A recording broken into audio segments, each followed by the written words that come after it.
بسم اللہ الرحمن الرحیم۔ السلام علیکم خواتین و حضرات، صحیح بخاری جلد اول، اور آج ہم انشاءاللہ مطالعہ کریں گے حدیث نمبر 53 اور 54 کا۔ تو میں حدیث پہلے پڑھتا ہوں، پھر ہم اس کی تھوڑی ساری تفصیل میں جائیں گے انشاءاللہ۔ بسم اللہ الرحمن الرحیم۔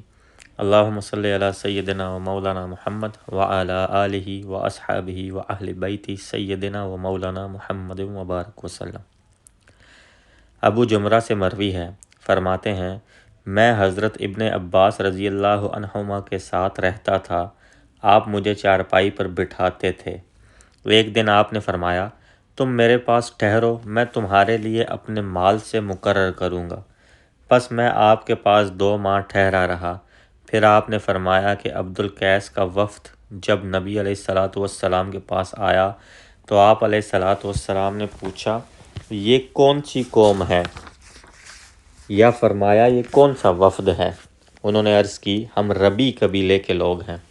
آپ علیہ السلام نے فرمایا قوم کو خوش آمدید، یا فرمایا وفد کو خوش آمدید، بغیر کسی رسوائی کے اور بغیر کسی ندامت کے۔ انہوں نے عرض کی یا رسول اللہ صلی اللہ علیہ وآلہ وصحبہ وبارک وسلم، ہم آپ کی بارگاہ میں صرف حرمت والے مہینوں میں حاضر ہو سکتے ہیں، کیونکہ ہمارے اور آپ کے درمیان مضر کفار کا ایک قبیلہ ہے۔ آپ ہمیں مفصل حکم ارشاد فرمائیں تاکہ ہم وہ ان لوگوں کو بتائیں جو ہمارے پیچھے موجود ہیں، اور اس پیغام پر عمل پیرا ہو کر ہم جنت میں داخل ہو جائیں۔ اور انہوں نے آپ علیہ السلام سے شرابوں کے متعلق پوچھا۔ پس آپ علیہ السلام نے انہیں 4 چیزوں کا حکم دیا اور 4 چیزوں سے منع فرمایا۔ انہیں اللہ وحدہ پر ایمان لانے کا حکم دیا اور فرمایا کیا تم جانتے ہو کہ اللہ وحدہ پر ایمان لانے کا مطلب کیا ہے؟ انہوں نے کہا اللہ اور اس کا رسول بہتر جانتے ہیں۔ آپ علیہ السلام نے فرمایا یہ گواہی دینا کہ اللہ تعالیٰ کے سوا کوئی معبود نہیں اور محمد صلی اللہ علیہ وآلہ وسلم اللہ کے رسول ہیں، نماز قائم کرنا، زکوٰۃ ادا کرنا، رمضان کے روزے رکھنا اور مال غنیمت سے 5واں حصہ ادا کرنا، اور ان چیزوں سے منع فرمایا سبز گھڑے، کدو کے تونبے، لکڑی کے پیالے اور روغنی گھڑے۔ یہ 4 برتن شراب تیار کرنے کے لیے استعمال ہوتے ہیں۔ رسول اللہ صلی اللہ علیہ وآلہ وصحبہ وبارک وسلم نے فرمایا ان احکام کو یاد کرو اور اپنے پیچھے رہنے والے لوگوں کو ان کی خبر دو۔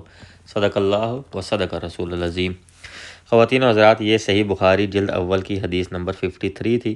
اس میں بنیادی جو چیز سمجھنے والی ہے کہ ایک قبیلہ جو کہ ربی نام کا قبیلہ تھا، وہ آپ علیہ السلام کے پاس حاضر ہوا، اور انہوں نے کہا کہ ہم صرف حرمت والے مہینوں میں آپ کے پاس حاضر ہو سکتے ہیں، کیونکہ ہمارے اور آپ کے درمیان مضر نامی ایک کفار کا قبیلہ ہے، یعنی کہ اوبیسلی وہ تنگ کرتا ہوگا آتے جاتے ہوئے، تو اس وجہ سے۔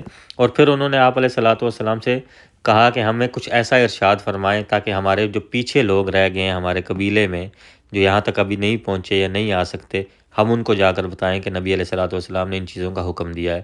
اور ساتھ ہی انہوں نے شراب کے متعلق بھی آپ علیہ السلام سے پوچھا، تو انہیں نبی علیہ السلام نے 4 چیزوں کا حکم دیا کہ اللہ اور اس کے رسول پر ایمان لے کر آنا، نماز قائم کرنا، زکوٰۃ ادا کرنا اور رمضان کے روزے رکھنا، اور مال غنیمت میں سے 5واں حصہ ادا کرنا۔ یعنی کہ اگر مال غنیمت جو جنگ کے دوران مسلمانوں کے حصے میں آتا ہے وہ تقسیم ہوتا تھا ہر مسلمانوں پہ، تو جس جس کے پاس جو حصہ بھی آئے اس میں سے وہ 5 حصے اس کے کرے، 4 حصے خود رکھ لے، 5واں حصہ وہ دے دے۔ یعنی کہ اس کا یہ مطلب بنتا ہے میری دانش میں۔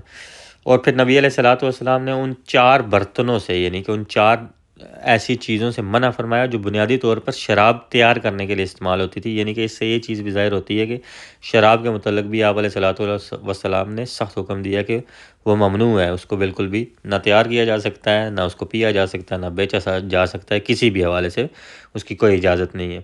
پھر آپ علیہ السلام نے آخر میں فرمایا کہ ان احکام کو یاد کرو اور اپنے پیچھے رہنے والے لوگوں کو ان کی خبر دے دو۔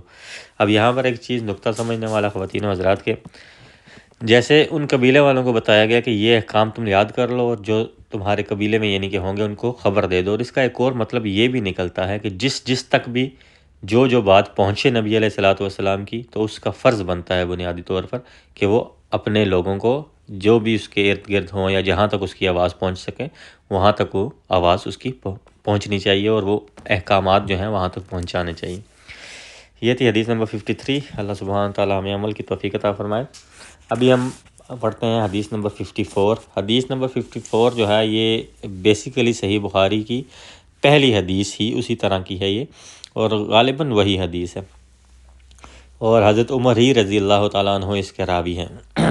چلیں میں حدیث نمبر 54 ایک دفعہ دوبارہ پڑھ دیتا ہوں، ویسے پہلی حدیث جو ہے وہ بھی اسی طرح سے ہے۔ بسم اللہ الرحمن الرحیم، اللہم صلی علی سیدنا و مولانا محمد وعلی آلہ و اصحابہ و اہل بیت سیدنا و مولانا محمد مبارک وسلم۔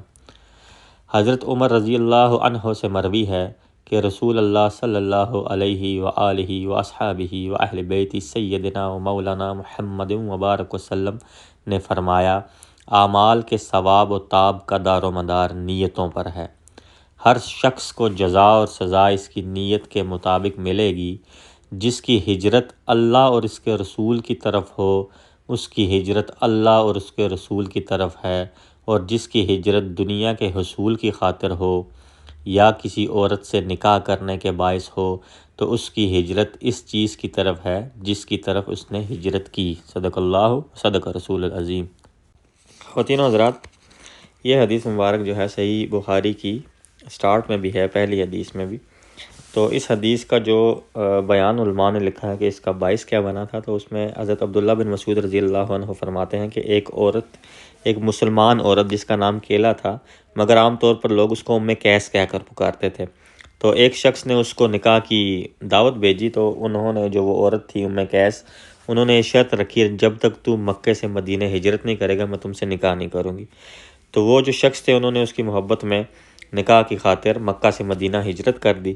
تو جب یہ بات مشہور ہو گئی تو صحابہ کرام میں جب یہ بات مشہور ہوئی تو آپ اس کو مہاجرام قیس کہنے لگے، اور یہ اس شخص کا یہ لقب جو ہے وہ اتنا مشہور ہوا کہ کسی کو اس کا اصلی نام بھی یاد نہیں ہے۔ جب یہ بات نبی علیہ الصلوۃ والسلام کے پاس پہنچی تو آپ علیہ الصلوۃ والسلام نے اس کو تنبیہ کرنے کی خاطر ممبر پر ارشاد فرمایا کہ انما الاعمال بالنیہ، یعنی اعمال کا ثواب تو نیتوں پر موقوف ہے، لہذا جو شخص جس نیت سے ہجرت کرتا ہے وہی اس کو ملے گا۔ تو بنیادی طور پر یہ جو تھا یہ باعث بنا، یعنی کہ اور ہم تک اتنی بڑی جو ہے نبی علیہ الصلوۃ والسلام کی اتنی بڑی حکمت آپ علیہ الصلوۃ والسلام نے ہم تک پہنچائی۔ اور آگے اس کی شرح میں بھی علماء نے بہت سارے لکھے ہیں کہ اچھے اعمال بھی ہوتے ہیں، برے اعمال بھی ہوتے ہیں، اور پھر ہجرت کے متعلق بعض احادیث میں ہجرت کا ورڈ جو ہے وہ چھوڑ دینے کے مترادف بھی استعمال ہوا ہے، یعنی کہ جیسے ایک حدیث ہے کہ کامل درجے کا مہاجر وہ ہے جو اللہ تعالیٰ کی منع کی ہوئی تمام چیزوں کو چھوڑ دے۔ تو لیکن شریعت کی اصطلاح میں ہجرت یہ ہے کہ مسلمان خدا وند تعالیٰ کی خوشنودی کے پیش نظر اپنے دین و ایمان کی سلامتی کے لیے شہر یا ملک کو چھوڑ کر کسی دوسرے شہر یا ملک میں چلا جائے جہاں اس کا دین محفوظ رہے۔ تو بنیادی جو نقطہ ہے وہ اس میں یہی سمجھنے والا ہے اس حدیث مبارکہ میں کہ جو بنیادی اعمال ہیں انسان کے، کوئی بھی عمل ہے تو اس کا دار و مدار نیتوں پر ہے، کیونکہ اللہ سبحانہ و تعالیٰ نیت دیکھتا ہے انسان کی کہ اس کے پیچھے اس کی انٹینشن کیا ہے اس کام کو کرنے کی۔ خیر یہ تھی حدیث نمبر 53 اور 54۔ انشاءاللہ ملاقات ہوگی اگلی حدیث میں، خیال رکھیے گا، فی امان اللہ۔